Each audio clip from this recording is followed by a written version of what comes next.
Yes. So once again, very good evening to one and all present over here. Okay. So we are going to we are considering we are learning digestion and absorption. So in the previous lecture, we have seen about the associated digestive gland, right? हम लोगों ने last के class में associated digestive glands पढ़े थे. उसमें हम लोगों ने पढ़ा कि डाइजेशन के लिए salivary glands which are present inside the mouth, then liver and pancreas, ये तीन associated glands help करते हैं. Done? Clear? और beside these Yes, sir. associated glands, there are gastric glands and intestinal glands which are present in the mucosa of the stomach and mucosa as well as submucosa of the small intestine. In the submucosa of small intestine, which part? Duodenum part, which part of the small intestine, there is a Brunner's gland. These Brunner's glands secrete the alkaline fluid, right? So we'll see all these things. So हम लोगों ने liver के बारे में पढ़ा. तो liver is the largest endocrine gland, largest gland in our the body, and this liver produces various types of secretions. So bile juice is produced in the liver and that is stored and concentrated in the gallbladder. So liver में दो lobes होते हैं, उसको बोलते हैं hepatic lobes. So liver is made up of two hepatic lobes. Each hepatic lobe is further made up of a large number of lobules, and each lobule in turn contain large number of hepatocytes or liver cells. तो liver cells, बहुत सारे liver cells बना के मिलके बनाते हैं hepatic lobule. बहुत सारे लोब्यूल्स बना के मतलब एक साथ बनाते हैं हेपेटिक लोब, और दो हेपेटिक लोब मिलके बनाते हैं लीवर. और दोनों हेपेटिक लोब जो है ना, that is covered inside the Glisson's capsule. They are covered inside the Glisson's capsule, right? तो लीवर से दो डक्ट्स आते हैं, उसको बोलते हैं डक्ट्स फ्रॉम लीवर और हिपैटिक डक्ट्स. लीवर जो बाइल जूस प्रोड्यूस करता है वो बाइल जूस लेके आते हैं और वो फ्यूज हो जाते हैं और उनसे बनता है कॉमन लीवर डक्ट या कॉमन हिपैटिक डक्ट. उधर गॉल ब्लैडर से एक डक्ट आती है, उसको बोलते हैं duct from gall bladder, and duct from gall bladder and common hepatic duct एक साथ फ्यूज होते हैं और उससे बनता है common bile duct. Common bile duct, ये कॉमन बाइल डक्ट है वो, और उसके साथ पैनक्रियाटिक ग्लैंड का, एक्सोक्राइन ग्लैंड का डक्ट, उसको बोलते हैं pancreatic duct. So common bile duct and pancreatic duct fuse होते हैं और commonly they open into the duodenum, first part of the small intestine, और उन फ्यूजन को बोलते हैं hepatopancreatic duct. So hepatopancreatic duct open into the duodenum and their opening is guarded by a sphincter of Oddi that regulate the opening of hepatopancreatic duct into the duodenum. मतलब liver से या and gall bladder से जो bile juice लाया है और pancreatic gland से जो पैनक्रियाटिक जूस लाया है, वो दोनों जूस डिओडिनम में जाते हैं थ्रू हिपैटोपैनक्रियाटिक डक्ट, और उनके पैसेज को रेगुलेट करता है स्फिंक्टर ऑफ ओडी. सो इतना सबको क्लियर है क्या? Yes, sir. Yes, sir. Yes, sir. Yes, sir. Okay okay okay. Yes, sir. कोई कंफ्यूजन है क्या अभी तक के डिस्कशन में? अगर आपको इतना क्लियर है तो आप थम्स अप कर सकते हो. So we can move ahead, we can move ahead. Yes, come on fast. Yes.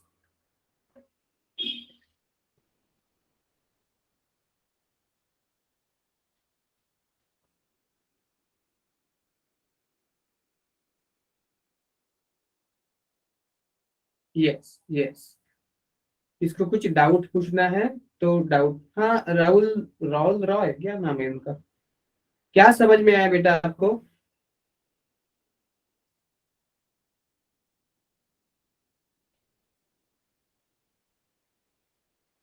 Yes.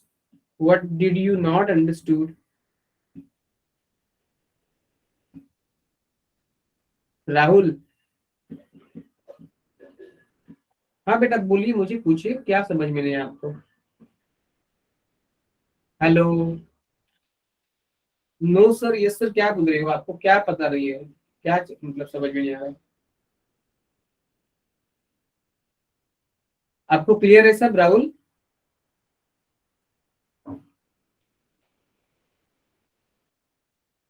Is it clear to you?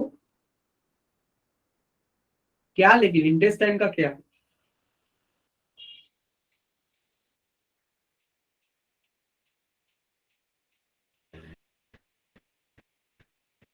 Duodenum तो पार्ट है ना इंटेस्टाइन का, आप नहीं थे क्या उस दिन लेक्चर में? आप रेगुलर होते हो कि नहीं होते? आप रेगुलर होते कि नहीं होते राहुल बेटा? क्यों नहीं होते रेगुलर आप? Why are not regular? Regular नहीं होते तो आपको समझ में नहीं आएगा ना बेटा ये।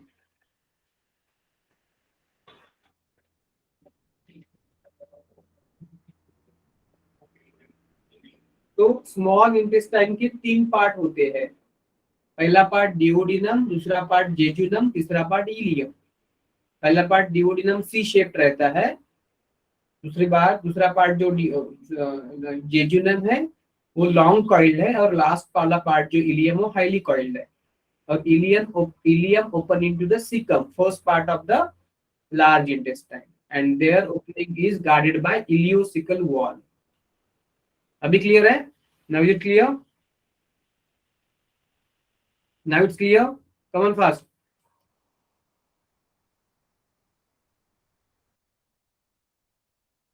Now it's clear to you? Okay okay. Yes yes. बाकी सब बच्चों को क्लियर है ना? Yes, sir. Yes, yes, sir.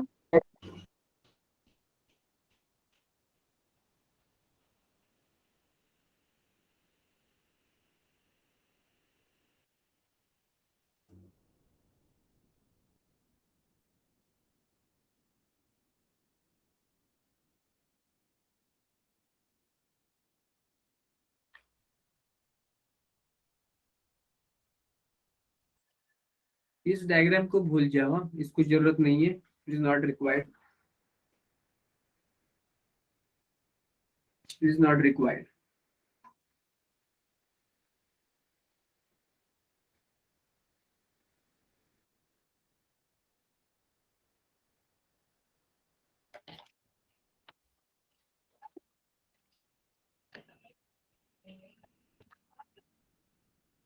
ये देखो, ये डिओडिनम है सी शेप।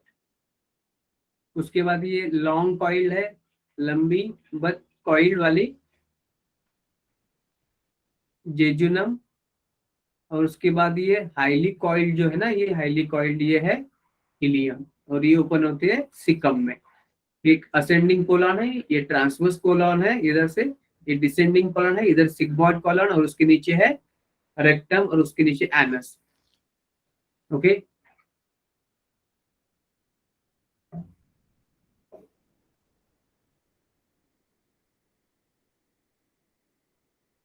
देखो ये विला है, स्मॉल इंटेस्टाइन की विला है।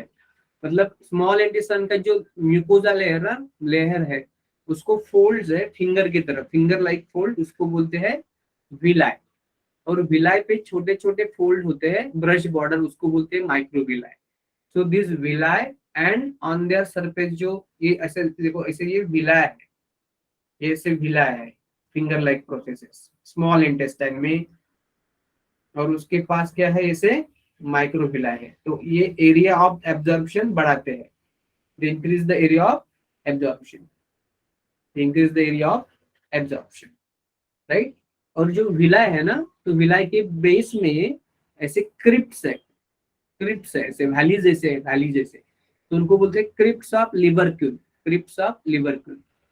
और ये विलाय के अंदर ये क्या है, ब्लड कैपिलरी। अभी आपको जो ग्रीन वाला दिख रहा है ना, ग्रीन वाला एक्चुअली वो रेड है, ये ब्लड कैपिलरी है, ठीक है, ब्लड कैपिलरी है, दिख रही है आपको वो, सॉरी इसके अंदर, इसके अंदर, ये नहीं, ये नहीं, वो ग्रीन दिख रहे है ना इसके अंदर। 1 मिनट, हाँ, आई शो यू।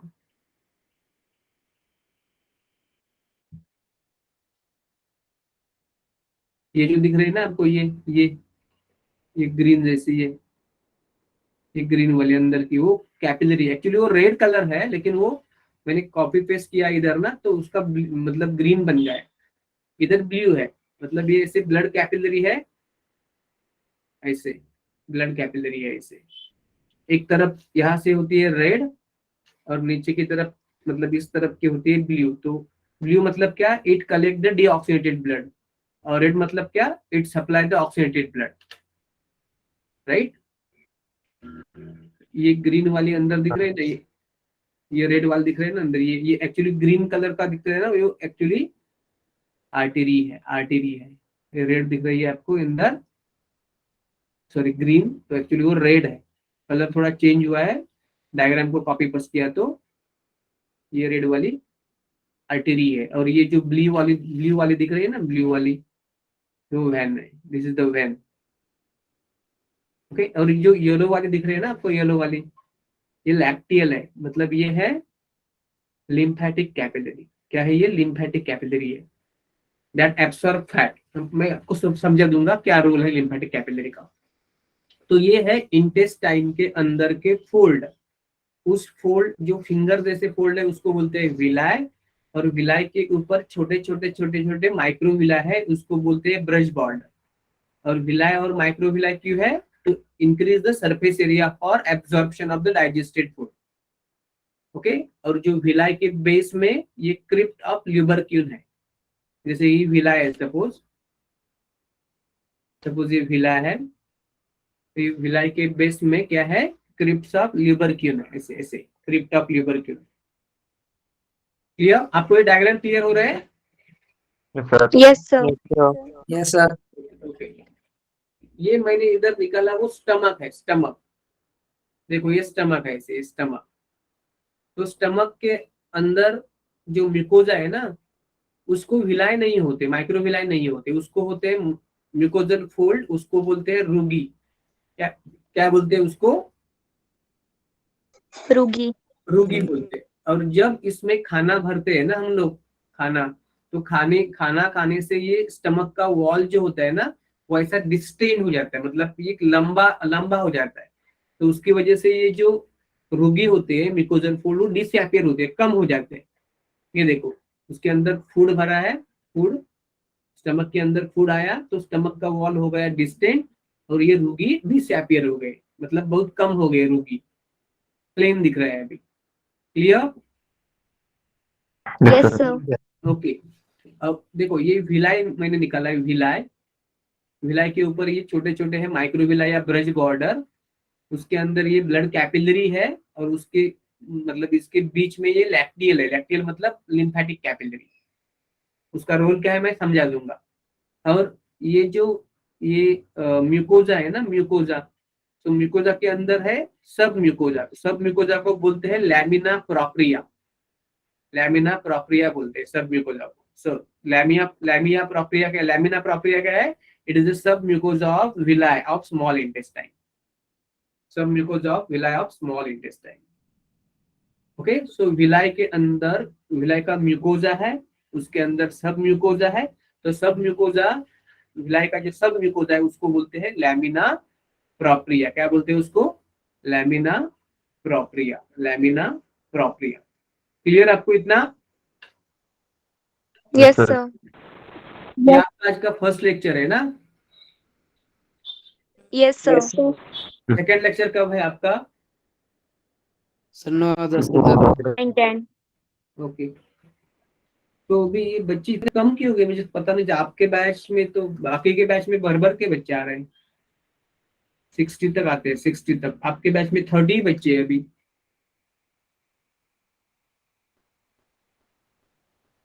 फिजिक्स और केमिस्ट्री के लेक्चर में आपके बैच के बच्चे कितने होते हैं?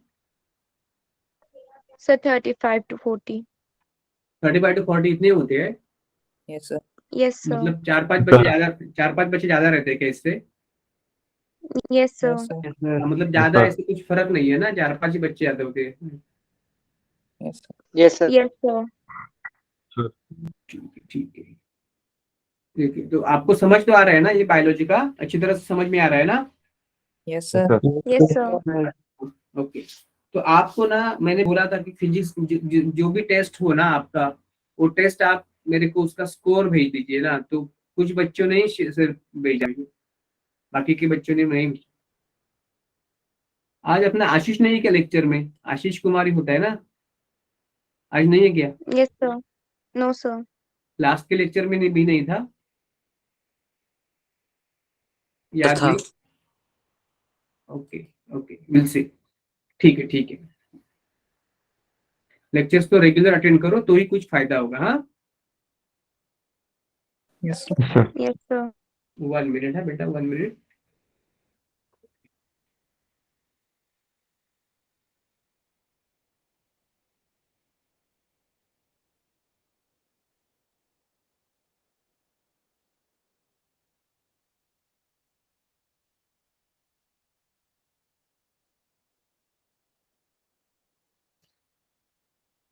ओके ठीक है, अभी किसी ने मेरे मेरे को स्कोर डाला तो अभी मैं देख नहीं पा रहा हूँ।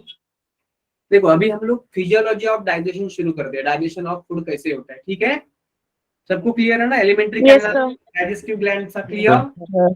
Yes, sir. Yes, sir. Very good, very good. Now we are moving to the next important part and that is the digestion of food. जो हम खाना खाते हैं उसका पाचन कैसे होता है, उसका डाइजेशन कैसे होता है। ओके, तो ये हम लोग अभी पूरी तरह से ये सब कहानी देख लेंगे। तो आप तैयार हैं क्या इसके लिए? Yes, sir. Yes, sir. Ready for the digestion of food? Yes, sir. Yes, sir. Okay, okay, okay. So you are excited? Yes, sir. Yes, sir. Okay. तो आपका एक्साइटमेंट मुझे कैसे कैसे समझ में आएगा? आप ऐसे ऐसे ऐसे वी वी करके देख, V V victory, V for victory. Yes, come on fast. Sejal, yes come on. Suryansh, बीच का एक नाम है मुझे ऑलरेडी रीड नहीं हो रहा। दीपक, या कम on fast. Yes, fast fast fast fast. Yes, very good very good very good. Sejal, next करके है अभिमन्यु, सूर्यांश, दीपक, आदर्श, अर्णव, सुरिंदर, किनी, निकी, रजनी, निशांत, आर्यन, अंतरिक्ष, कीर्ति, तुषार, अस्मित, गायत्री, धर्मेंद्र, शगुन, राहुल, रिजुल, अभिषेक कुमार, वरुण कुमार, दीक्षा कुमारी, राहुल, फिर से राहुल, वंश कौंडल, राहुल, आपका कोई क्वेश्चन? हरीश, राहुल कितने बार क्या कर रहे हो बेटा? हाँ राहुल,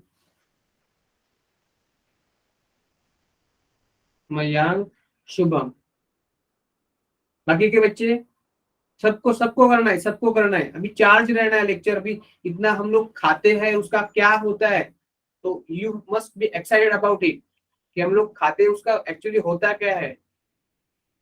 ये तो बहुत इंपॉर्टेंट है ना। अब खाना तो कितना बार खाते हैं हम लोग, खाना तो मोस्ट इंपॉर्टेंट है। So you must be aware about it as a biology student and as a general person also. You understanding? Yes, sir. Yes, sir. Good good. Charge जोश बना रहना चाहिए, जोश बना रहना चाहिए। Okay, yes yes, good. Now just move. Digestion of food, what happened after eating of the food.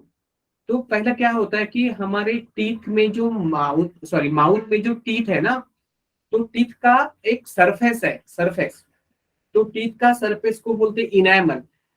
तो कोई मुझे बोल सकता है एक क्वेश्चन, थोड़ा सा आउट ऑफ द बॉक्स है लेकिन मजा आएगा आपको। तो मैं एक पूछ रहा आपको क्वेश्चन है ना, as a general, in general, कि टीथ का कलर कैसा होता है? टीथ का जो इनैमल होता है ना, उसका कलर कैसे होता है? कलर White, व्हाइट ही होता है। yellow, और बाकी Yellow. येलो, येलो भी होता है। टीथ का कलर मतलब अभी सब पेस्ट टूथपेस्ट क्या करते हैं एडवर्टाइजमेंट, ये फलाना वालाना टूथपेस्ट लगाया तो आपको आपके टीथ एक दिन में वाइट, है ना। Yes, sir. ये आयुर्वेदा वाले भी बोलते हैं ये हमारा दंत मंजन यूज करो तो आपके टीथ एकदम चकाचक वाइट हो जाएंगे, ठीक है ना। तो क्या क्या टीथ का वाइट होना जरूरी है क्या? Yes, sir. ओके ओके, आप मैं कुछ भी पूछूं लेकिन आपको आपके विचार पे जितना आपको पता है उस पे आपको अड़ा रहना है ना। मेरा क्वेश्चन का टोन देख के आंसर नहीं देखना है, आपका जो है आपके मन में वो बोलना है कॉन्फिडेंटली, ठीक है ना। क्या व्हाइट होना जरूरी है? वेरी गुड, एक बच्चे ने बोल दिया कि जरूरी है। और किसी को क्या लगता है? No sir. क्यों नहीं हरीश बेटा, व्हाइट होना जरूरी क्यों नहीं? हमारा टीथ का इनेमल येलो कब लगता है, कब होता है येलो येलो? जब हम लोग क्या नहीं करते, Brush. मतलब वो जो खुराक होता है ना, जो हम लोग खाना खाते हैं उसका थोड़ा थोड़ा पार्ट रह जाता है दांत की, मतलब ये कैविटी में क्रिवाइसिस में रह जाता है, दांत के सरफेस पे भी रह जाता है, और उसका ब्रेक डाउन होता है, बैक्टीरिया होते हैं मुंह के अंदर, वो ब्रेक करते हैं, उससे क्या बनाते हैं, प्लाक बनाते हैं, प्लाक, राइट, लेयर बनाते हैं, और उसकी वजह से दांत जो होता है वो पीला पीला दिखने लगता है।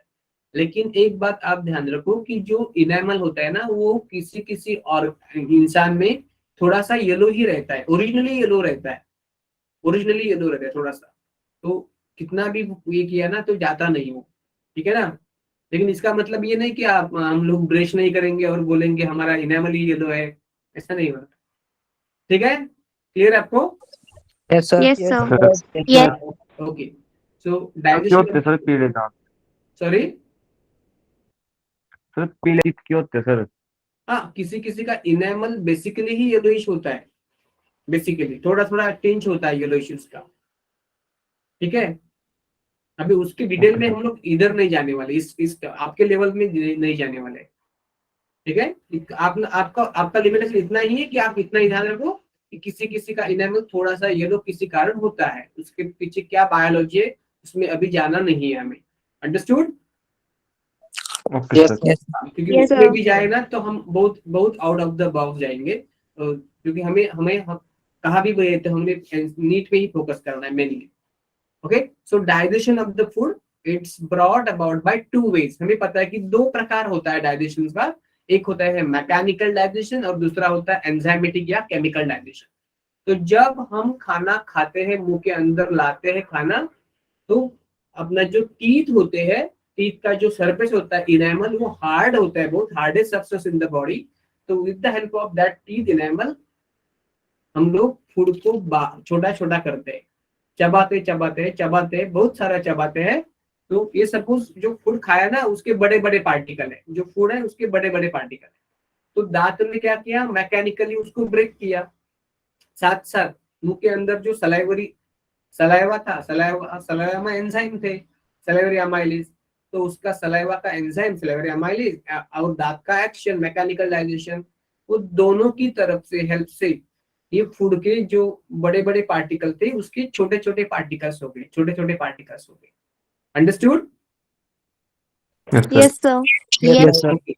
तो इधर मैकेनिकल डाइजेशन हुआ, तो मैंने बोला ना, पहले ही बोला था आपको स्टार्टिंग में, सपोज एक राइस है, राइस का टुकड़ा है, मतलब एक राइस है, राइस का एक दाना है, तो उसको तोड़ा जो छोटे छोटे छोटे टुकड़े बनेंगे और सरफेस एरिया बढ़ जाएगा, साइज छोटी होगी लेकिन सरफेस एरिया बढ़ जाएगा, क्योंकि जितनी साइज छोटी उतना सरफेस एरिया ज्यादा होता है, पता है ना आपको। Yes, sir. Yes. जितनी साइज Yes, छोटी sir. उसका सरफेस एरिया उतना ज्यादा होता है। तो अभी सरफेस एरिया बढ़ गया एंजाइमेटिक एक्शन के लिए, तो एंजाइमेटिक एक्शन भी उस पर बढ़ती है, अंडरस्टूड। तो mechanical and enzymatic digestion mouth में होता है। तो माउथ में हम लोग जो खाना तोड़ते, मतलब छोटे छोटे कण उसके करते, तो बाद में क्या होते हैं, वो छोटे छोटे कण होते हैं ना, तो हमारे सलाइवा में म्यूकस भी होता है ना, म्यूकस, और म्यूकस किससे बनता है, म्यूसिन से। म्यूसिन एक प्रकार का पॉलीसैकेराइड है। तो छोटे छोटे कण होते हैं ना, वो फिर एक दूसरे से को चिपक जाते हैं। अब पहले हम लोग क्या करते हैं, बड़े बड़े कण को, बड़े दाने को छोटे छोटे कण में, छोटे छोटे पार्टिकल में ब्रेक करते हैं, और कुछ हद तक सलाइवा का एंजाइम होता है, वो भी डाइजेशन करता है। Okay, mucin, mucin it is a polysaccharide. वो चिपचिपा रहता है, किसमें होता है, सलाइवा में होता है, उसको ही म्यूकस बोलते हैं। म्यूकस इज केमिकल नेम क्या है म्यूकस का, म्यूसिन, वो पॉलीसेकेराइड है। ओके, तो ये म्यूकस से या म्यूसिन से छोटे छोटे कण होते हैं ये फूड के, वो एक दूसरे को चिपक जाते हैं और उससे बनता है बोलस। इसमें क्या है कि छोटे छोटे बड़े बड़े कण थे, अभी हर बड़ा बड़ा जो पार्टिकल है वो छोटा छोटा हो गया है, लेकिन बाद में वो चिपक जाते हैं सब पार्टिकल छोटे छोटे, और हम लोग खाना निगलते हैं, तो बोलस को बोलते हैं, उसको क्या बोलते हैं, बोलस निगलते हैं हम, swallow bolus. Clear? Yes, Sir. sir. Okay, तो म्यूकस का क्या रोल होता है, mucus adhere the food particles to form the bolus. छोटे छोटे फूड पार्टिकल को चिपक के उसका बोलस बनाता है, और बोलस हम लोग स्वैलो करते हैं। ठीक है, क्लियर है? Yes, sir. Sir. Yes, सबको sir. क्लियर है कि नहीं? Yes, sir. Yes, sir.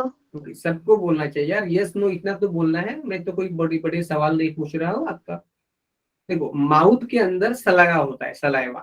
तो सलाइवा के अंदर क्या होता है, दो एंजाइम्स होते हैं, सलाइवा के अंदर दो एंजाइम्स होते हैं। एक होता है लाइसोजाइम, जो एंटीबैक्टीरियल सब्सटेंस है, मतलब फूड में खाने में जो बैक्टीरिया होते हैं ना, उस बैक्टीरिया को वो किल करता है, डाइजेस्ट कर देता है। ठीक है, कम कर देता है बैक्टीरिया को। और सलाइवा में सलाइवरी अमाइलेज एंजाइम भी होता है, उसको बोलते हैं टाइलिन। उसको एक नाम है स्टार्च स्प्लिटिंग एंजाइम या कार्बोहाइड्रेट स्प्लिटिंग एंजाइम। ठीक है ना? तो ये सलाइवा में दो एंजाइम्स होते हैं, लाइसोजाइम तो कोई फूड का डाइजेशन नहीं करता, it doesn't digest food, it digest salivary it digest bacteria. लेकिन इसका मतलब ये नहीं, डजंट मीन कि आप बहुत सारा ऐसा गंदा वाला खाना जिसमें बहुत सारे बैक्टीरिया है, वो बैक्टीरिया से भरा भरा खाना खा लो और आपके माउथ में जो सलाइवा, जो लाइसोजाइम है, वो उसको ब्रेक करेगा। नहीं, उसका भी लिमिटेशन है, ये किसी लिमिटेशन में करता है। बहुत बैक्टीरिया है तो कुछ बैक्टीरिया मरेंगे, कुछ बैक्टीरिया नहीं मरेंगे। ठीक है, तो जो हम लोग खाना खाते हैं वो तो अच्छा ही होना चाहिए, उसमें कोई मतलब ऐसे माइक्रो ऑर्गेनिज्म या बैक्टीरिया वगैरह नहीं होना चाहिए। तो साफ सुथरा खाना खाना चाहिए हम लोग को, जो मतलब ऐसा एक्सपोज खाना रहता है ना रास्ते का या होटल का, वो नहीं खाना चाहिए। ठीक है, क्लियर आपको? Yes, Yes, sir. sir. Okay, lysozyme क्या करता है, एंटी बैक्टीरियल है, बैक्टीरिया को कुछ हद तक नष्ट करता है, डिस्ट्रॉय करता है, और खाने को सेफ बनाता है कुछ हद तक। और सलाइवरी अमाइलेज जो एंजाइम होता है, उसको टाइलिन भी बोलते हैं। तो हम लोगों ने हमारे डाइट में क्या क्या होता है, कोई भी खाना खाया ना आपने, रोटी खाई या चावल खा ली, राइस खा लिया, या कोई भी ऐसा मिलेट्स खा लिया ना, तो उसमें क्या होता है, स्टार्च होता है। क्या होता है, स्टार्च होता है। और कोई सपोज आपने ग्लाइकोजन वाला चीज खाया, मतलब सपोज आपने कोई, अगर आप नॉन वेजिटेरियन हो तो कलेजा फ्राई खा लिया, या मसल्स खा लिए, मतलब चिकन या मटन खा लिया, तो उसके मसल्स में और लीवर में, एनिमल्स के मसल में और लीवर में क्या होता है, ग्लाइकोजन होता है। क्या होता है, ग्लाइकोजन। तो जितना ग्लाइकोजन या जितना स्टार्च हम चबाते हैं मुंह में लेके, तो उनमें से 30% का डाइजेशन माउथ में हो जाता है, और 70% स्टार्च या ग्लाइकोजन का जो डाइजेशन है वो हो जाता है स्मॉल इंटेस्टाइन में हो जाता है। और माउथ में जो सलाइवा होता है ना, सलाइवरी अमाइलेज, उसके लिए जो पीएच चाहिए वो होता है 6.8। मतलब क्या है 6.8 पीएच, क्या है, एसिडिक पीएच है, न्यूट्रल पीएच है, या बेसिक पीएच है? Acidic. Acidic. Acid. एसिडिक। 7 मतलब न्यूट्रल, 7 के अंदर वाला एसिडिक और 7 के बाद वाला neutral, Basic. Sorry basic, alkaline. So 1 to 7 क्या है, 1 to 6.9 क्या है, एसिडिक। Acidic. 7 क्या है, न्यूट्रल। और Neutral. 1 to 14 क्या है, अल्कलाइन या Basic. बेसिक। क्लियर? तो Yes, Yes, sir. sir. 6.8 मतलब ज्यादा एसिडिक नहीं है ना, बहुत ज्यादा एसिडिक नहीं है। अगर बहुत कम पीएच, जितना पीएच कम उतना ज्यादा एसिडिक। ओके, तो ये नियर न्यूट्रल है। क्या है ये, नियर न्यूट्रल पीएच है। This is the near neutral pH. और वही पीएच चाहिए इस एंजाइम को, सलेवरी अमाइलेज को। अगर माउथ का पीएच एसिडिक होता है, मतलब बहुत कम होता है, 6.7, 6.5, 6, मतलब बहुत कम होता है, उससे भी नीचे होता है, या बहुत ज्यादा बढ़ता है, तो स्टार्च का या ग्लाइकोजन का डाइजेशन माउथ में नहीं हो सकता, क्योंकि बाद में सलेवा, अभी पता है ना, बायोमोलिक्यूल में आपने पढ़ा था कि एंजाइम का एक पर्टिकुलर पीएच होता है, अगर उससे कम हो गया या ज्यादा हो गया तो एंजाइम की एक्टिविटी कम होती है। Understood? Yes Yes, sir. sir. Yes, sir. हाँ, Yes. पढ़ा था ना, एक ऐसा ग्राफ था, इस ग्राफ में आपने देखा था कि इट इज द पीएच और it is the activity of the enzyme, biomolecule में पढ़ा था एंजाइम एक्टिविटी। और जैसे जैसे पीएच कम है, जैसे जैसे पीएच रहता है तो एक्टिविटी बढ़ती है, और एक पर्टिकुलर पीएच पे एक्टिविटी मैक्सिमम होती है, और उससे अगर पीएच बढ़ा है तो एक्टिविटी कम होती है, पता है ना, ऐसा बेल शेप ग्राफ Yes, होता है, sir. Bell shape.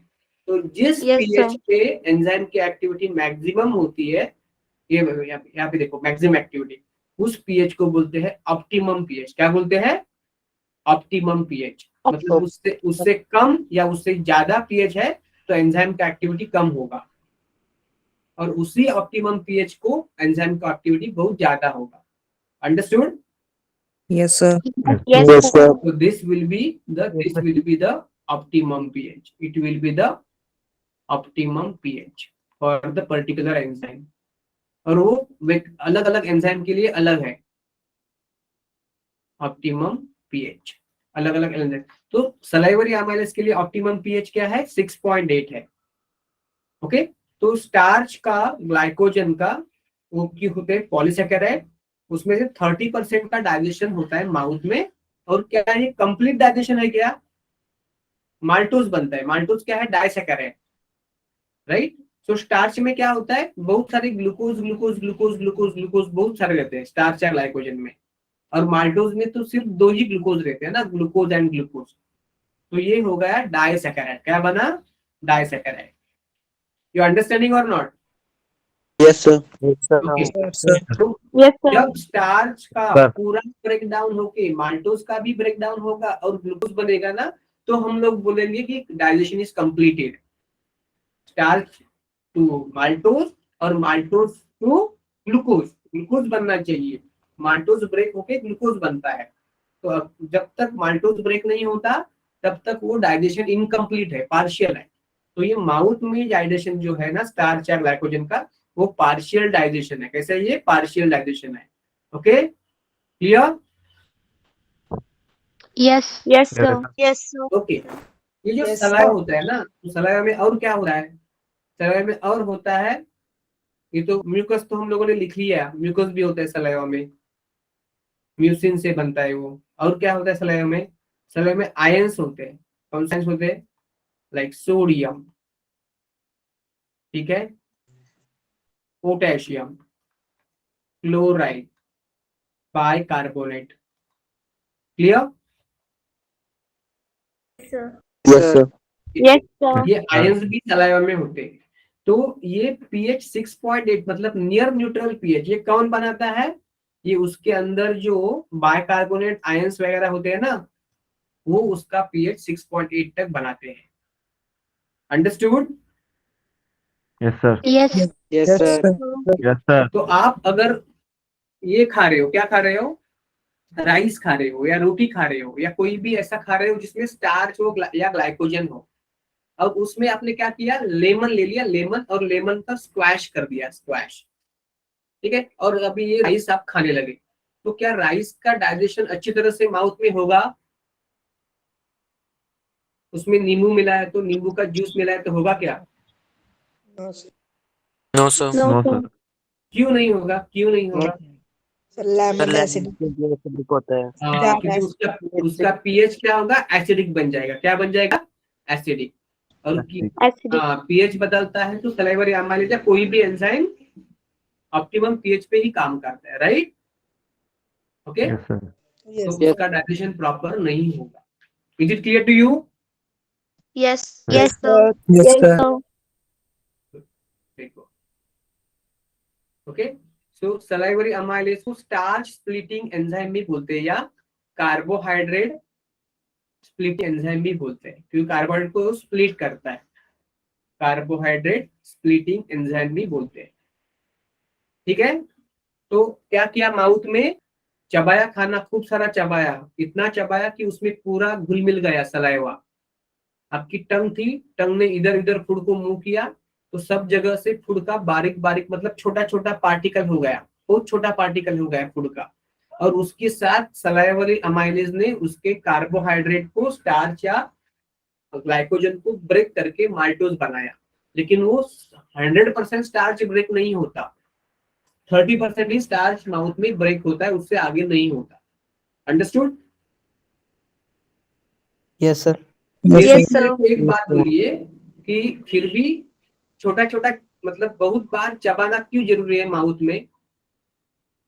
माउथ में तो डाइजेशन, प्रोटीन का डाइजेशन तो होता नहीं, फैट का डाइजेशन तो होता नहीं माउथ में, सिर्फ कार्बोहाइड्रेट का होता है। कार्बोहाइड्रेट, प्रोटीन और फैट ये मेन है ना, तो प्रोटीन का डाइजेशन माउथ में नहीं होता, फैट का तो नहीं होता, और कार्बोहाइड्रेट का, स्टार्च का या इसका होता है ग्लाइकोजन का, वो भी सिर्फ 30%। तो इतना सा ही डाइजेशन अगर माउथ में होता है, तो माउथ में हम लोगों को ब्रेक करना है फूड, इतनी बार चबाना क्यों है? बोलते हैं ना 32 टाइम चबाना चाहिए, तो इतना क्यों जरूरी है माउथ में फूड पार्टिकल्स, फूड को छोटा छोटा करना, तोड़ना, पार्टिकल्स करना? Have you got my question? Yes Yes, sir. sir. Yes sir. Yes, sir. तो क्यों Yes, sir. मैकेनिकल ब्रेकडाउन करना क्यों जरूरी है, फिजिकल ब्रेकडाउन करना क्यों जरूरी है माउथ में? सर जिससे हमारा खाना ताकि बाकी जल्दी और से हाँ, मतलब आसानी हो। अभी अभी आपके लैंग्वेज में बोलो ना, अभी ये कॉमन लैंग्वेज में मत बोलो, ये 8वीं 9वीं 10वीं या 5th स्टैंडर्ड वाले लैंग्वेज में मत बोलो, अभी आप आपके स्टेटस के अनुसार बोलिए। आप अभी इतना तक आ गए ना, तो आप आपके लेवल का बोलिए आंसर। यस, कमल, आप बोल सकते हो डेफिनेटली। मैंने बोला है ऑलरेडी आपको क्या होता है। अगर सपोज कोई कोई मतलब आप राइस खा रहे हो, तो अगर ब्रेक नहीं किया उसको, तो सरफेस एरिया बढ़ेगा नहीं ना उसका। Yes, sir.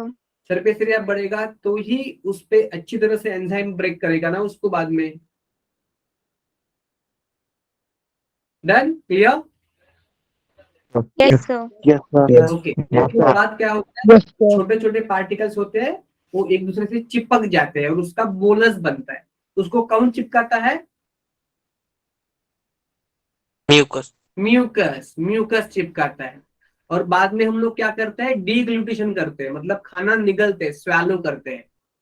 और डीग्लूटेशन Yes, sir. में कौन करता है डीग्लूटेशन, खाना निगलने में कौन हेल्प करता है?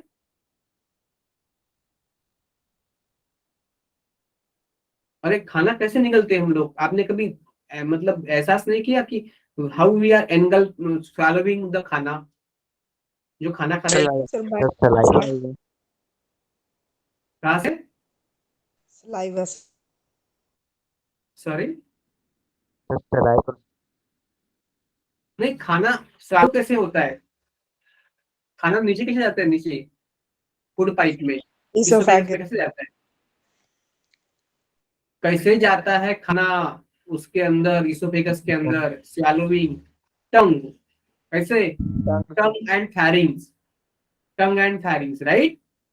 Yes, sir. Yes sir yes sir. हाँ, तो बाद में हम लोग क्या करते हैं, टंग एंड फैरिंग्स क्या करती है? हम लोगों ने देखा था जब टंग पड़ी थी ना, तो टंग का फंक्शन देखा था, swallowing ऑफ द फ्लूइड, और उसको क्या बोलते हैं, डिग्लूटिशन। क्या बोलते हैं? Deglutition. Deglutition. Deglutition. Tongue and फैरिंग्स क्या करते हैं, डिग्लूटिशन। डिग्लूटिशन का मतलब क्या है, swallowing of food, swallowing of food. अब खाना आ गया इसोफेगस में। हमने इसोफेगस का देखा था ना, इसोफेगस जो है ना, उसके अंदर कोई एंजाइम नहीं है, तो कोई डाइजेशन नहीं होता, सिर्फ उसका पेरिस्टाल्सिस होता है, और उसके अंदर गॉबलेट सेल्स होते हैं, वो खाने को लुब्रिकेट करते हैं। गॉबलेट सेल्स क्या बनाते हैं, म्यूकस बनाते हैं। क्या बनाते हैं गॉबलेट सेल्स? म्यूकस। Mucus. जब खाना पाइप से, इसोफेगस से नीचे नीचे जा रहा है ना, तो उधर कोई फ्रिक्शन नहीं होना चाहिए ना, कोई फ्रिक्शन नहीं होना चाहिए, मतलब फूड के पार्टिकल जो है ना इसोफेगस में कोई फ्रिक्शन नहीं होना चाहिए, नहीं तो इसोफेगस में से खाना आगे नहीं जाएगा और उसमें कोई मतलब उसमें कोई ये होगा, मतलब स्क्रैच आएंगे, ऐसा हो सकता है, और खाना आगे नहीं अच्छी तरह से बढ़ेगा। तो इसोफेगस से खाना कैसे जाता है? पेरिस्टालसिस से। कैसे जाता है? पेरिस्टालसिस से। Clear? Yes, sir. Yes. Okay okay okay. तो इसोफेगस में कोई एंजाइम नहीं है, लेकिन क्या है कि जो एंजाइम माउथ में था सलाइवरी अमाइलेज और वो फूड में जो मिक्स हुआ था, वही एंजाइम अभी भी ब्रेक कर रहा है स्टार्च को। ओके, तो जब तक इसोफेगस से वो खाना आगे जा रहा है स्टमक में, तब तक वो जो एंजाइम है ना उसकी एक्टिविटी कंटिन्यू है।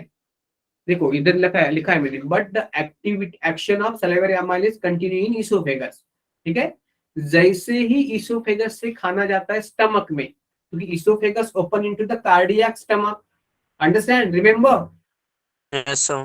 Yes, sir. देखो ये इसोफेगस है ना, ये इधर इधर एक कार्डियक स्फिंक्टर है, गैस्ट्रोइसोफेगल स्फिंक्टर। वो Yes. थोड़ा थोड़ा खुलता है, थोड़ा थोड़ा खुलता है, थोड़ा थोड़ा खाना इधर आता है, थोड़ा थोड़ा, एकदम सब नहीं आता, फास्ट फास्ट नहीं आता।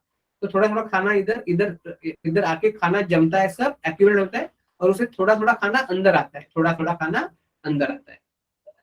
ठीक है, और जैसे भी Yes, खाना sir. स्टमक के अंदर आया, तो स्टमक का जो मस्कुलर लेयर है ना, स्टमक में 3 मस्कुलर लेयर है, आउटर लॉन्गिट्यूडिनल, मिडल सर्कुलर और inner most oblique muscle. 3 muscle है ना Yes, sir. Yes, sir. Yes, stomach की sir. हुई।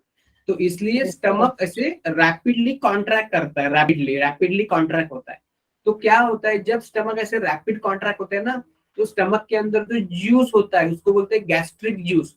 वो गैस्ट्रिक जूस उस फूड में मिक्स होता है अच्छी तरह से, और कुछ हद तक फूड का मैकेनिकल डाइजेशन भी हो जाता है, कुछ हद तक, लेकिन जितना माउथ में होता है उतना नहीं होता। ओके, तो ऐसे चर्निंग एक्शन होती है, कॉन्ट्रैक्शन होता है स्टमक के मसल्स का, और ज्यादा फोर्सफुल होता है, इसलिए उसको 3 मसल के लेयर है। ठीक है, और उससे क्या होता है कि स्टमक का गैस्ट्रिक जूस जो होता है उसमें एसिड भी होता है, HCl भी होता है, वो HCl अच्छी तरह से घुल मिल जाता है फूड में। ठीक है, तो HCl जो है ना स्टमक का, उसका पीएच क्या है? उसका पीएच है 1.8। क्या पीएच है उसका? 1 point. 1.8 मतलब हाईली एसिडिक है। वो HCl है ना, वो बहुत कॉन्सेंट्रेट है, अगर वो आपके बॉडी में बॉडी पर पड़ जाता है ना तो जल जाएगा। एसिडिक पीएच, HCl का पीएच कितना होता है? 1.8. 1.8। 1.8। तो ये बहुत कॉन्सेंट्रेट होता है। क्या होता है ये? कॉन्सेंट्रेटेड होता है, कॉन्सेंट्रेटेड, बहुत तेजाब होता है ये, तेजाब। तो मुझे पता है कि हमारा म्यूकस कैसे नहीं जलता, स्टमक कैसे नहीं जलता एसिड से, क्योंकि खुद स्टमक भी एक टिश्यू है ना, तो वो भी जलना चाहिए ना एसिड से। Do you know? Sir bile की हेल्प से। सॉरी, बाइल की हेल्प से। बाइल बाइल स्टमक में नहीं होता बेटा, बाइल तो इंटेस्टाइन में होता है, जाता है। ये स्टमक है, ऊपर का पार्ट है ये। ठीक है, मैं बताऊंगा कि जो एसिडिक पीएच होता है, बहुत ही एसिड होता है स्ट्रांगली, मतलब 1.8 बहुत ही कम है पीएच उसका, मतलब जितना पीएच कम उतना ज्यादा एसिडिक, स्ट्रॉन्ग एसिडिक। ठीक है ना, तो ये कॉन्सेंट्रेटेड रहता है, तो जला सकता है, इतना होता है ये। ठीक है, तो स्टमक एसिडिक पीएच है, हाईली एसिडिक पीएच है, कॉन्सेंट्रेटेड एसिड है। तो इससे क्या होता है कि सलाइवरी अमाइलेज का जो पीएच मतलब होता है वो बदलता है। अभी सलाइवरी अमाइलेज को पीएच चाहिए था 6.8, अभी स्टमक का पीएच है 1.8, एसिडिक है, उधर था नियर न्यूट्रल।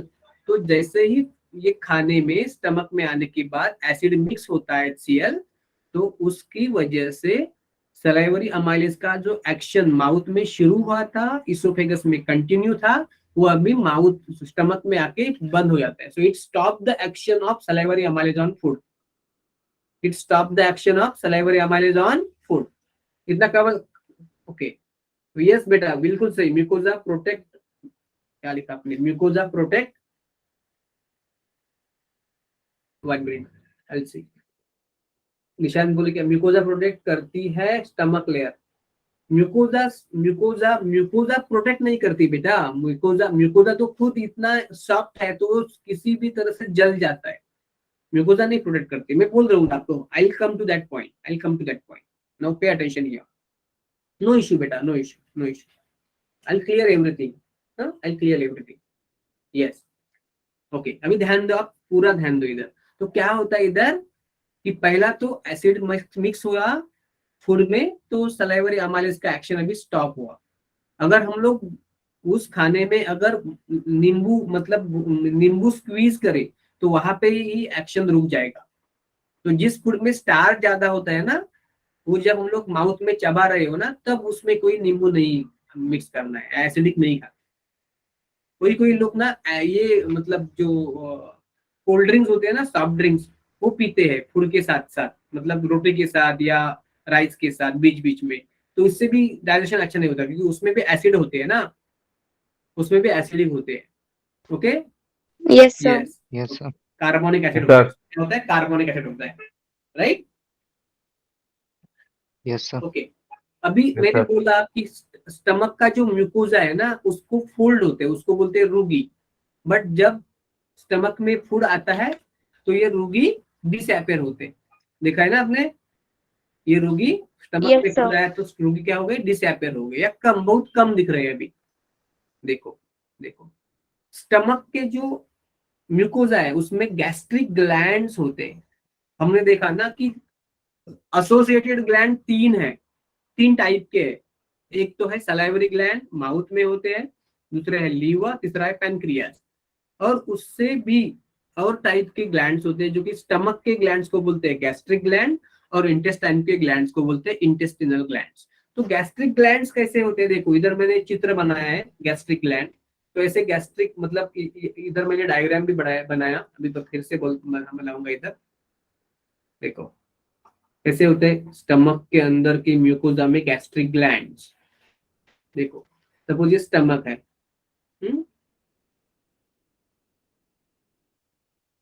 ठीक है। ये सपोज उसका म्यूकोजा है, म्यूकोजा है। तो उसके म्यूकोजा के अंदर ऐसे गैस्ट्रिक ग्लैंड होते हैं। क्या होते हैं, गैस्ट्रिक ग्लैंड होते हैं, ऐसे गैस्ट्रिक ग्लैंड होते हैं। क्लियर। और इस गैस्ट्रिक ग्लैंड में कौन से सेल्स होते हैं, देखो कौन से सेल्स होते हैं, तीन टाइप के सेल्स होते हैं। नंबर वन, नेक सेल्स। नेक सेल्स क्यों, क्योंकि ये गैस्ट्रिक ग्लैंड के ऊपर, मतलब ये नेक है ना, अगर सपोज ये म्यूकोजा है, ये म्यूकोजा है, ऐसे म्यूकोजा के अंदर फंसे हुए ये गैस्ट्रिक ग्लैंड फंसे हुए हैं। तो ये जो अगर नेक है उनका, इस नेक पे ही है, तो उसको बोलते हैं नेक सेल्स। नेक सेल्स क्या बनाते हैं, म्यूकस बनाते हैं। क्या बनाते हैं नेक सेल्स, Mu म्यूकस बनाते हैं। म्यूकस चिपचिपा होता है ना। और पेप्टिक सेल्स होते हैं ना, पेप्टिक सेल्स वो कहाँ भी हो सकते हैं, मतलब इनको नीचे होते हैं, यहाँ भी आप पेप्टिक सेल बोल सकते हैं, यहाँ पे। ऐसा नहीं कि इधर ही होंगे, लेकिन नेक सेल्स सिर्फ इधर नेक में रहेंगे, बाकी सेल्स जो है ना इधर उधर रह सकते हैं। तो पेप्टिक सेल्स क्या, उसको बोलते हैं चीप सेल्स या मेन सेल्स। तो पेप्टिक सेल्स क्या बनाते हैं, ये बनाते हैं पेप्सिनोजेन। वो है एक inactive enzyme, stomach wala inactive enzyme pepsinogen. So first type of cells in the gastric glands are called as neck cells. They produce mucus. Second type of cells of the gastric glands are called as peptic cells या cheap cells. They produce the inactive enzyme pepsinogen. और third type of sales जो है ना stomach के gastric glands में mucosa वाले, तो उसको बोलते हैं पैराइटल सेल्स या ऑक्सिंटिक सेल्स। और पैराइटल सेल्स एंड ऑक्सिंटिक सेल्स दो चीज बनाते हैं, एक तो बनाते हैं HCl, एक तो बनाते हैं HCl, और दूसरा ये बनाते हैं इंट्रिंसिक फैक्टर। क्या बनाते हैं, इंट्रिंसिक फैक्टर। इतना आपको क्लियर है क्या, Yes, Yes, sir. sir. Yes, sir. Okay. Yes, sir. उस स्टमक में एसिडिक पीएच, उसके म्यूकोजा में गैस्ट्रिक ग्लैंड, गैस्ट्रिक ग्लैंड में कौन से cells, neck cells, peptic cells, parietal cells या ऑक्सिंटिक सेल्स। नेक सेल्स बनाते हैं म्यूकस, पेप्टिक सेल्स या चिप सेल्स बनाते हैं inactive enzyme pepsinogen, and parietal या ऑक्सिंटिक सेल्स बनाते हैं इंट्रिंसिक फैक्टर एंड HCl। ये HCl स्टमक का पीएच एसिडिक बनाता है। Clear. Yes, sir. Yes, sir. Okay, तो HCl Yes, वो sir. हाईली एसिडिक है, pH 1.8 है, हाईली एसिडिक एंड कॉन्सेंट्रेटेड है, एंड कॉन्सेंट्रेटेड। तो इसका फंक्शन क्या है, ये HCl क्यों चाहिए हमें, तो पहले तो एक है, ये बहुत सारे माइक्रो ऑर्गेनिज्म को मार देता है, किल करता है बहुत सारे। और जो हमारे खाने में अगर कोई हार्ड सब्सटेंस हो, जैसे कि कोई बोन का पार्टिकल या कोई कार्टिलेज का पार्टिकल या कोई भी ऐसा हार्ड पार्टिकल, उसको डाइजेस्ट करने में मदद करता है HCl। और दूसरा होता है जो पेप्सिनोजन एंजाइम होता है ना, इनएक्टिव एंजाइम या प्रो एंजाइम, वो इनएक्टिव एंजाइम बनता है एक्टिव एंजाइम, तो उसके लिए चाहिए HCl, मतलब pH 1.8। तो जो पेप्टिक सेल्स थे ना, पेप्टिक सेल्स या चीप सेल्स, उन्होंने क्या बनाया था, पेप्सिनोजन बनाया था, लेकिन पेप्सिनोजन अभी इनएक्टिव है, प्रो एंजाइम है, एक्चुअल एक्टिव एंजाइम नहीं है। तो उसको HCl बनाएगा पेप्सिन में। पेप्सिन क्या है? It is active protein digesting enzyme of stomach, active protein digesting enzyme of stomach. You understanding or not? Yes. Yes, sir. So it is the Yes, active protein digesting enzyme of stomach. Stomach का ये active protein digesting enzyme है। Clear? Yes, sir. Yes. Okay. और दूसरा जो है ना intrinsic factor, देखा था ना हम लोगों ने कि ये जो पैराइटल सेल्स है वो HCl भी बनाती है, इंट्रिंसिक फैक्टर भी बनाती है। और जो इंट्रिंसिक फैक्टर है उसका रोल क्या है? It is responsible for absorption of vitamin B12। हम लोग खाना खाते हैं, उसमें जो विटामिन B12 होता है, vitamin B12 is also called as cyanocobalamin. क्या बोलते हैं उसको? Cyanocobalamin. साइनेकोबैलामिन, साइनेकोबैलामिन बोलते हैं। तो साइनेकोबैलामिन जो है या विटामिन B12 है, उसका एब्जॉर्प्शन करना पड़ेगा ब्लड में।